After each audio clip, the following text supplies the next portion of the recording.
Let's talk about the emotionally immature mind that blows everything out of proportion. But first, let's preface it with something that I believe is very important to discuss here, and that is that when a person has healthy emotional boundaries, they don't really go as far as to blow things out of proportion because they know when and where to stop. They don't go into conversations that they know are not healthy. They don't approach conversations in a way that would be unhealthy. They see things as just things, nothing more, nothing less. And in yesterday's video, I talked about the process of idolization and demonization, which is basically making something more or less than it is. In this case, also a person. When you idolize a person, you make them far more than they are. And then, of course, to self-soothe or defend from the pain, you demonize them. You tear them apart, you turn them into the worst thing in this fucking universe because it's too painful to deal with that entire process. But that is for emotionally immature people. And the subject and theme of this video is to explore just the reality that people that are emotionally immature blow things out of proportion. They make things far bigger than they are. And it's just fascinating because when you contrast that with emotionally mature, emotionally healthy people, like one of the most fascinating things that I've learned on this entire journey of understanding this model and seeing how it works and seeing how it applies to everything is that emotionally healthy people are really good at least two things, in my opinion: how they see things and how they approach things. They see things for what they are. They see a person for what a person is. A person is a very complex individual, and neither good nor bad. They are just the way that they are. They have many different characteristics. They don't see them as all good. They don't see them as all bad. They just see them as a person. And they might look at some of their qualities and be like, yeah, I don't like that. And if maybe they see enough qualities that they don't like, they just simply don't like the person. Doesn't mean that the person's bad.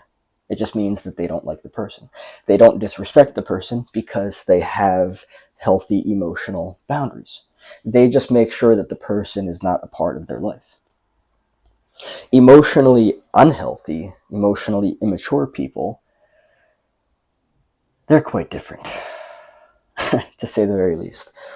They lack necessary healthy emotional boundaries that would actually help them be regulated. Emotionally immature people are, at the very least, dysregulated. Some of them are exceedingly dysregulated emotionally. And because of that, the way that they approach people and things and just everything is very much from a standpoint of all or nothing. And then usually what happens is that they approach it in a way that is very challenging to come back from because they tend to do a lot of damage. And it might even be subtle damage, but because of the way that they approach it, it can be very challenging to come back from that. Take a person, for instance, maybe two people. This is person A, this is person B. Person A is emotionally immature. They lack healthy emotional boundaries. This person idolizes this person right here, person B. The second this person does something, well, let me just make this very clear. Person A does not see person B as a person. They see them much more as like something to be idled, a god, something far more superior. The second that this person does something, I don't know, something that this person sees as bad, but remember, of course, it's not bad, it's just the way that they see it. This person then becomes the fucking target for all of this person's rage. And then what happens? Because this person A, lacks healthy emotional boundaries, this person blows it out of proportion and fucks it all up. And that's the reality of it. So this is something that I see as a massive challenge for people that are emotionally immature, is that they overreact to a lot of things, if not everything. They feel bad for doing it, so then they probably end up sitting in a nasty and vicious loop of shame, self-loathing. They hate themselves for the way that they approached it. The unfortunate part is that they're not emotionally mature enough to know any different way, or to even have that sense of practice in place to be able to reflect and be like, wait a second, all I need to do is relax, all I need to do is calm down. I can be okay, everything can be okay. They don't take that time. They just sit in shame. They beat the shit out of themselves emotionally, and it just happens again because they don't have the process of reflection. And the reason why they don't have the process of reflection is, well, I would say at least one of the reasons. It is far too fucking painful for them to look at themselves. So they just shit. They just they don't shit. They just sit in shame. It is very painful for them to look at themselves. They look and they're like, "Oh God, that's painful." And that's it. And then they distract themselves with something else, food, entertainment, whatever it is, as a defense mechanism away from that pain. But this is really to understand that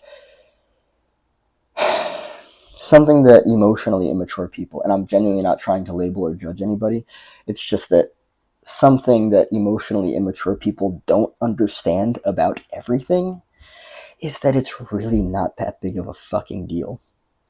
But you see them kind of go into these dynamics of, like, something happens, they react, their reaction is an overreaction.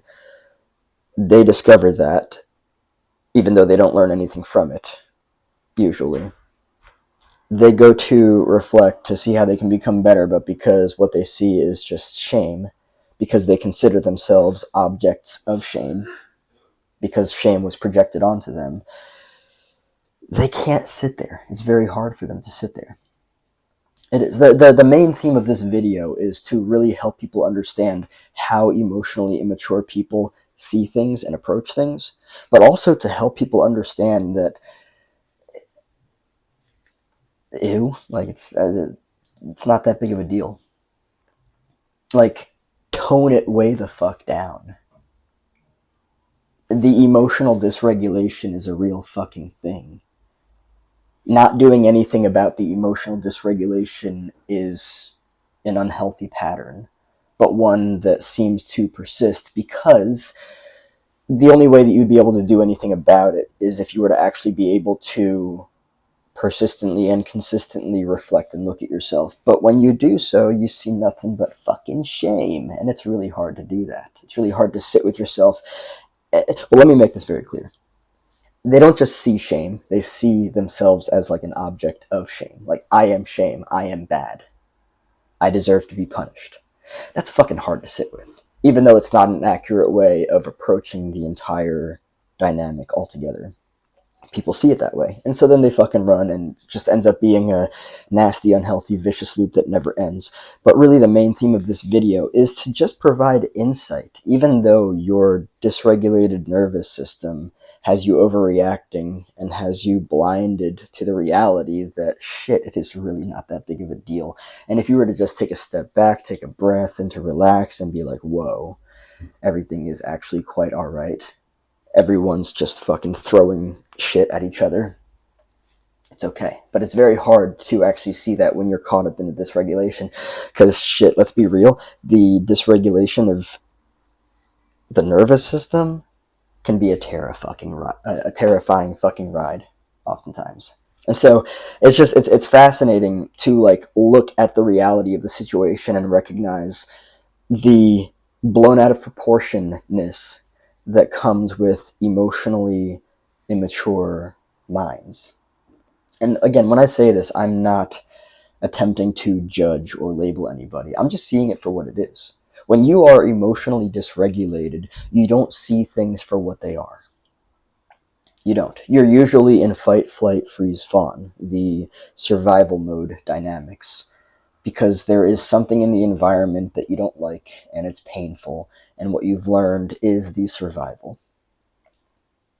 And so then, of course, you kick and fight and run and scream and numb and hide and all these different things, other than being present with the reality of what's actually happening.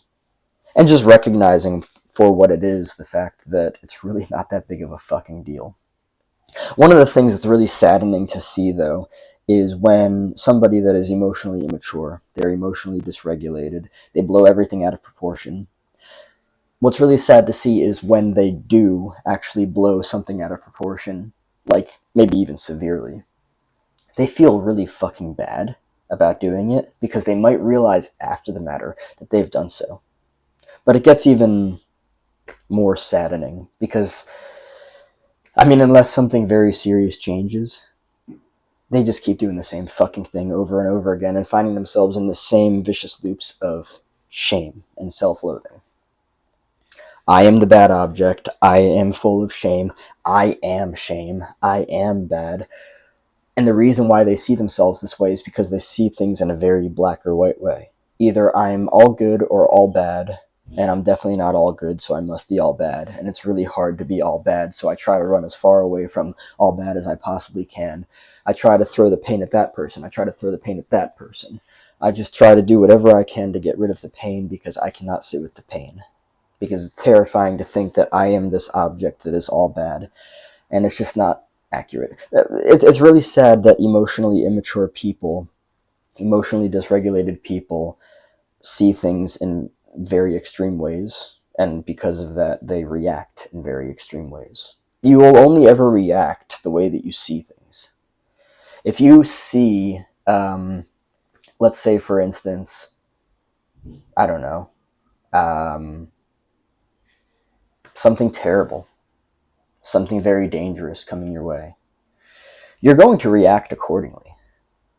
Emotionally immature people tend to see pretty much everything that they view as bad, which they view a lot of things as bad because they also view a lot of things as good. They don't see things as in between. There's no gray area. They view pretty much everything as dangerous. So imagine that the saber-toothed tiger is just constantly chasing you. Yeah, you're going to scream bloody murder over and over again.